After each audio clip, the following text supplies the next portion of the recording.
महात्मा का मुंह देखने भी नहीं देंगे, उनको हरा करके भेजेंगे सर। ये भी हमने समय ठान दिया और इसीलिए मैं आप सभी लोगों से कह रहा हूं, माया बहन जी ने शादी नहीं की। माया बहन जी ने 21 साल की उम्र में पूरा जीवन लगा दिया अपने बहुजन समाज के बच्चों को आगे बढ़ाने। कि मेरा बहुजन समाज, कि दलित के बच्चे, आदिवासी के बच्चे, गरीबों के बच्चे, पिछड़ों के बच्चे पढ़ लिख के अधिकारी बन जाए, पढ़ लिख के इंजीनियर बन जाए, पढ़ लिख करके IAS IPS बन जाए, ऊंची ऊंची कुर्सी पर बैठ जाए। ये माया बहन जी ने सपना, और इस सपने को पूरा करने के लिए माया बहन ने कहा नहीं मैं शादी नहीं करता। मैं थोड़ी सी आपको बात करना चाहता हूं। माया बहन जी का जन्म 15 जनवरी 1956 को हुआ कि नहीं? सभी लोग जानते नहीं जानते? आज के दिन 15 जनवरी 1956 को माया बहन जी हम सभी थी। 1973 की बात है। माया बहन जी की उम्र 21 साल थी और माया बहन जी दिल्ली के अंदर एक जाति तोड़ो समाज तोड़ो का एक प्रोग्राम चल रहा था और उसमें जयप्रकाश जी बैठे हुए थे, कई और नेता बैठे हुए, और वो बार बार उसमें हरिजन शब्द का इस्तेमाल कर रहे थे। जयप्रकाश जी दलितों के हरिजन लोग बोल रहे थे, हरिजन हरिजन हरिजन बोल रहे थे। तो माया बहन जी का जब बोलने का अवसर आया तो माया बहन जी ने कहा कि तुम्हारा ये जाति तोड़ो समाज तोड़ो का जो बैनर आपने लगा रखा है, जो प्रोग्राम आप कर रहे हो, ये आंखों में धूल झोंकने वाला। आप लोग गलत हो, आप असंवैधानिक बातों को बोल रहे हो। संविधान के अंदर हरिजन शब्द कहीं लिखा नहीं हुआ है, आप हरिजन शब्द का इस्तेमाल करते हैं। इसलिए मैं आपको मन से जा रही हूँ, यह आपका जो प्रोग्राम है ये हमारे आंखों में धूल झोंकने वाला है। और वहीं पर कुछ हमारे बांध से के साथी बैठे हुए, पढ़े लिखे लोग बैठे हुए थे जो इस मूवमेंट और मिशन की बैकबोन है, वो लोग उनकी माया बहन जी की बातों को सुन रहे थे। माया बहन जी 21 साल की उम्र में बोल रही थी और वो जाकर के सब लोगों ने माननीय श्री कांसीराम साहब से बोला कि माननीय साहब हमने एक बच्ची देखा है बहुत तेज से रा रही। तो माननीय साहब के अंदर एक सुनता आई कि चलो भाई उस बच्ची से हमको मिलना है। माननीय साहब श्री कांसीराम साहब उनके घर पहुंचे, रात में घर पहुंचे डूबते हुए, और माया बहन जी उसको पढ़ाई कर रही। मोटी मोटी किताबें घर में लगी हुई थी। तो माननीय श्री कांसीराम साहब ने पूछा कि आप किस बात की पढ़ाई कर रहे हैं? तो माननीय बहन जी ने कहा कि मुझे कलेक्टर बनना। मेरे पिताजी कहते हैं कि जब मैं कलेक्टर बन जाऊंगी तो मैं अपने समाज का भला कर सकूंगा।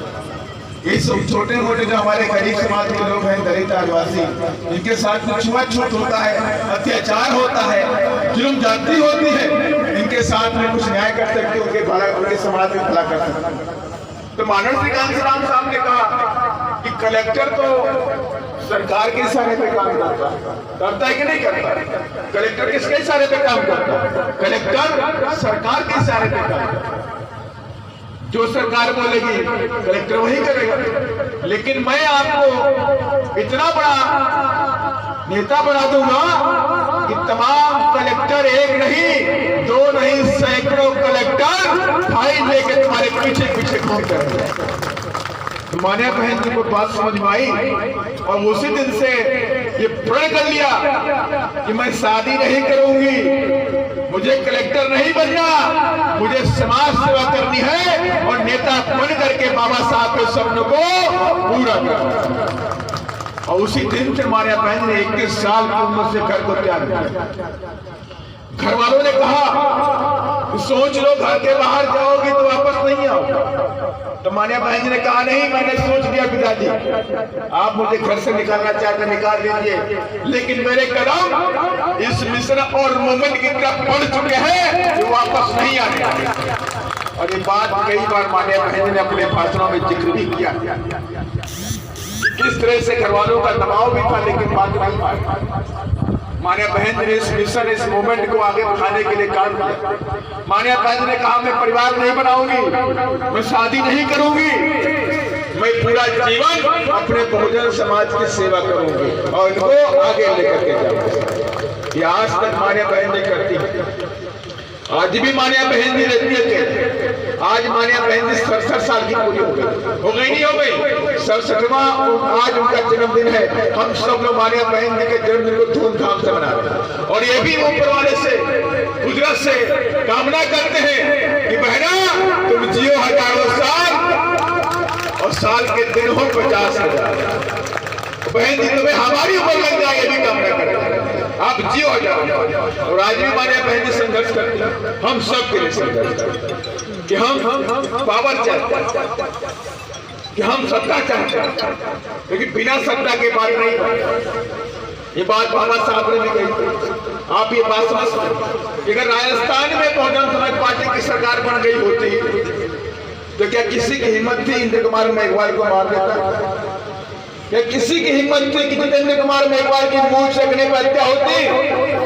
क्या किसी की हिम्मत थी कि मेरा आदिवासी भाई जो कार्तिक फेरता उसे मार दिया जाता? क्या किसी के अंदर हिम्मत थी? अगर बहुजन समाज पार्टी की सरकार बन जाती तो किसी के अंदर हिम्मत नहीं थी कि डेल्टा मेघवाल के साथ में वो घटना घटती, जितेंद्र मेघवाल के साथ घटना घटती, विनोद मेघवाल के साथ घटना घटती, कार्तिक भील के साथ घटना घटती।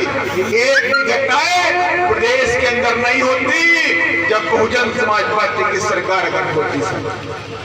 गुंडे मवालियों के बारे में आप जानते हैं, उत्तर प्रदेश के अंदर भी यही हालात थे।